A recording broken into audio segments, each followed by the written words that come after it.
विष्णु भगवान की जय, नारायण भगवान की जय, राधे कृष्ण भगवान की जय। आइए मैं आपको मार्ग शीर्ष शुक्ल पक्ष की मोक्षदा एकादशी व्रत की कथा सुनाता हूँ, सो ध्यान से सुनिए। और ओम विष्णुवे नमः, ओम विष्णुवे नमः, ओम विष्णुवे नमः इस मंत्र का मानसिक रूप से आप जाप करते रहें। तो मैं आपको कथा सुनाता हूँ, सो ध्यान से सुने। एक बार सभी बोल दीजिए, बोलिए विष्णु भगवान की जय, राधे कृष्ण भगवान की जय।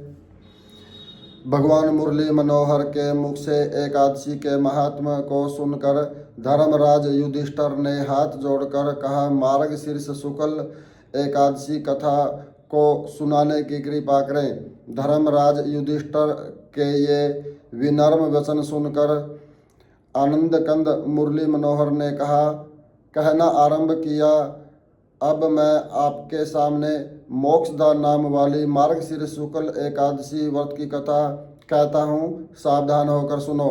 हे धर्मराज, मार्गशीर्ष शुक्ल एकादशी को तुलसी की मंजरी से और पद्म धूप दीप नैवेद्य से दामोदर भगवान की पूजा विधि विधान से करते हुए चित्त लगाकर उसकी कथा सुननी चाहिए। ऐसा करने से वाजपेय यज्ञ का पुण्य फल प्राप्त होता है। इतनी कथा सुनाकर भगवान मुरली मनोहर ने कहा, हे राजन, अब मैं आपके सामने उस प्राणोक्त कथा को कहता हूँ जिसमें मोक्षदा के द्वारा किस प्रकार राजा बैखानस के पिता का नरक से उद्धार हुआ था। हे राजन, चंपक नामक अत्यंत मनोहर नगर था, जिसमें बड़े बड़े विद्वान श्रेष्ठ जन रहा करते थे। उसी नगर में एक वेखानस नामक राजा रहा करता था, जो धर्म पूर्वक पुत्र की तरह प्रजा का पालन किया करता था। एक दिन का वृतांत है कि उस राजा ने स्वप्न में अपने पिता को नरक में अनेक यातनाएं भोगते और विलाप करते हुए देखा। हे राजन, स्वप्न में पिता की ऐसी बुरी दशा देखकर राजा को बड़ा क्लेश हुआ। शेष रात्रि को सो न सका। तत्पश्चात प्रातःकाल उठकर और शौच आदि से निर्वृत्त होकर चंपक नरेश ने ब्राह्मणों के आगे हाथ जोड़ नेत्रों से जल बहाते हुए कहना आरंभ किया, हे ब्राह्मणों, मैंने रात्रि को स्वप्न में पिता को अनंत यातनाएं भोगते हुए और मुझे ये कहते हुए देखा कि हे पुत्र, मैं अधोगति को प्राप्त हो गया हूँ, अतएव मेरे उद्धार करने का शीघ्र प्रयत्न करो। हे भूदेवो, स्वप्न में इस प्रकार पिता को नरक में क्लेश पाते हुए देखकर मेरा चित्त चिंता की चिता पर जलता हुआ चेतना रहित हुआ जा रहा है और मुझे इतने बड़े विशाल राज्य, समस्त प्रकार की भोग विलास की वस्तुओं का सुख, धन, स्त्री पुत्र और बांधुओं का तथा रत्न जड़ित सिंहासन का सुख भी दुखदायी बन रहा है, क्योंकि जिसके माता पिता दुख पाते हों उस संतान के जीवन को धिक्कार है। अतएव हे विप्रवरो, जिस किसी दान व्रत तप योग और यज्ञादिक से मेरे पूर्वजों को मोक्ष की प्राप्ति हो, ऐसा उपाय बताएं। बोलिए विष्णु भगवान की जय। राजा के वचन सुनकर ब्राह्मणों ने कहा, हे धर्मात्मा, भूपाल, आपका विचार अत्युत्तम है और आप जैसे पुत्र उत्पन्न करने के लिए ही जननी जगत में परस्व का महाकष्ट उठाया करती हैं। हे राजन, यहाँ से कुछ दूर त्रिकालदर्शी पर्वत ऋषि का आश्रम है, उसके पास जाकर आप इस समस्या पर विचार करने का कष्ट कीजिए। वहां जाने पर आपकी अवश्य मनोकामना पूरी होगी।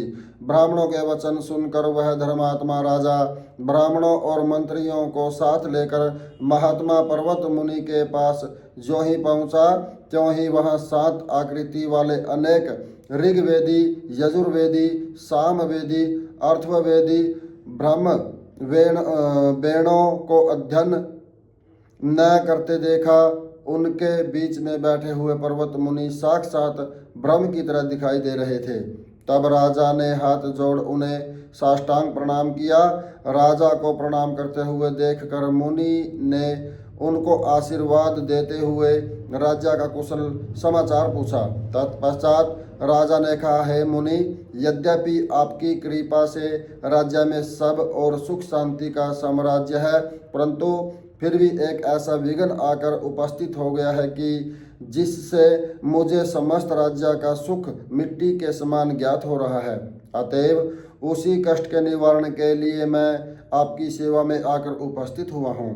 राजा के इस प्रकार विनय युक्त वचन सुनकर मुनियों में श्रेष्ठ पर्वत ऋषि ने नेत्र बंद कर मुहूर्त भर ध्यान लगाने के पश्चात राजा से कहा, हे राजन, न केवल मैं आपके कष्ट के कारण को ज्ञात कर चुका हूँ, बल्कि आपके पिता के पापों से परिचित हो चुका हूँ। ध्यान लगाकर सुनने का कष्ट कीजिए। हे राजन, आपके पिता ने कामास्वत होकर न केवल 2 स्त्रियों से विवाह किया था, बल्कि एक से प्रेम करते हुए दूसरी को ऋतु दान से वंचित भी कर दिया था। अतएव उसी महापाप के कारण आपके पिता को नरक में जाकर महाकष्ट भोगना पड़ रहा है। यदि इसका उपाय शीघ्र नहीं किया गया तो आपके पिता को अनंत काल तक नरक की यातनाएं भोगनी पड़ेंगी, क्योंकि एक स्त्री के जीवन काल में दूसरा विवाह कर लेने से बढ़कर संसार में दूसरा पाप नहीं है।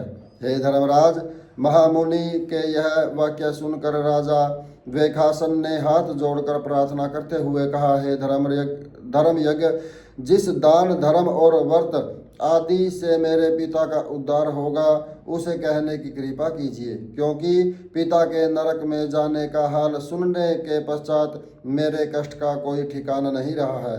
अतएव जिस प्रकार पिता के कष्ट का निवारण हो वह किया जाएगा। आप कृपा करके मुझे उपाय बताएं। बोलिए विष्णु भगवान की जय, नारायण भगवान की जय, राधा कृष्ण भगवान की जय।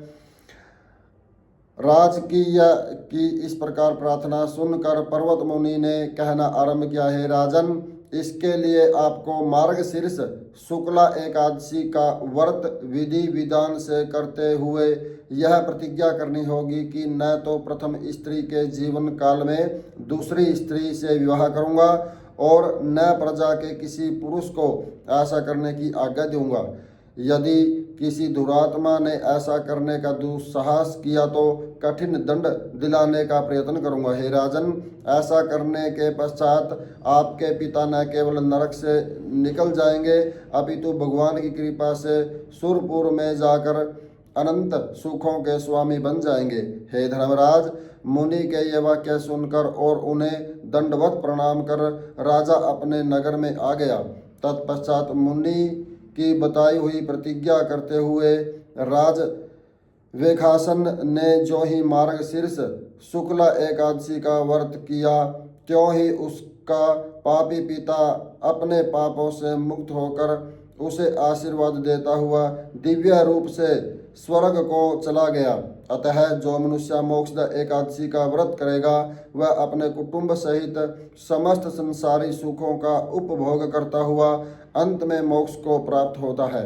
हे धर्मराज, यदि तुम यह उपदेश सुनकर मन में यह संशय करो कि समय मैंने कई विवाह कर रखे हैं, सो ठीक नहीं, क्योंकि मैंने कर्म विवाह माया की शक्ति से अपने अनंत रूप धारण करता हुआ रुक्मणी आदि रानियों के पास सदैव उपस्थित रहा करता हूँ। हे राजन, इसका प्रमाण समय देव ऋषि नारद ले चुके हैं।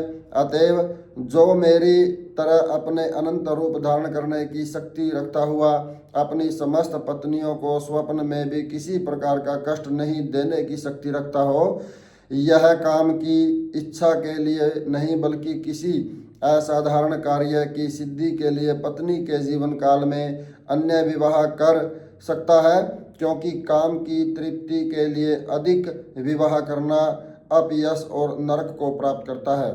राजन, आपको इस विषय में अधिक बतलाने की आवश्यकता नहीं कि मैंने एक भी विवाह काम इच्छा को लेकर नहीं किया, बल्कि भक्तों के हित की ओर सोचते हुए किसी विशेष भारी उद्देश्य से किया है। अतएव तुमको मेरे बहु विवाह पर संदेह नहीं करते हुए सदैव मेरे मार्ग पर चलना चाहिए। ऐसा करने से न केवल आपको यश और सुख मिलेगा बल्कि वैकुंठ का पद भी प्राप्त होगा। बोलिए नारायण भगवान की जय, विष्णु भगवान की जय, राधे कृष्ण भगवान की जय। इस एकादशी व्रत की कथा सुनने से हमको यही शिक्षा और ज्ञान मिलता है कि हमेशा जीवन में हमें एक ही विवाह करना चाहिए और स्त्री के प्रति हमारा जो त्याग समर्पण भाव हमेशा स्पष्ट और साफ सुथरा रहना चाहिए। किसी दूसरी स्त्री को माता, बहन, बेटी के समान समझना चाहिए। तो प्रभु की कृपा हमेशा आप सबके ऊपर बनी रहेगी। आगे जो भी मास की एकादशियाँ आएंगी उनकी कथा भी मैं आपके समक्ष रखूँगा, उनकी कथा भी मैं आपको सुनाऊँगा। अगर आप मेरे चैनल पर नए हैं तो मेरे चैनल को सब्सक्राइब करें, कमेंट करें, शेयर करें। अगर आप मेरे चैनल पर पहले से ही हैं तो आप मेरे चैनल पर कमेंट भी करें, लाइक भी करें, शेयर भी करें। धन्यवाद। जय हो नारायण भगवान जी की, जय हो विष्णु भगवान जी की, जय हो राधे कृष्ण भगवान जी की, जय हो आप सभी भक्तों की।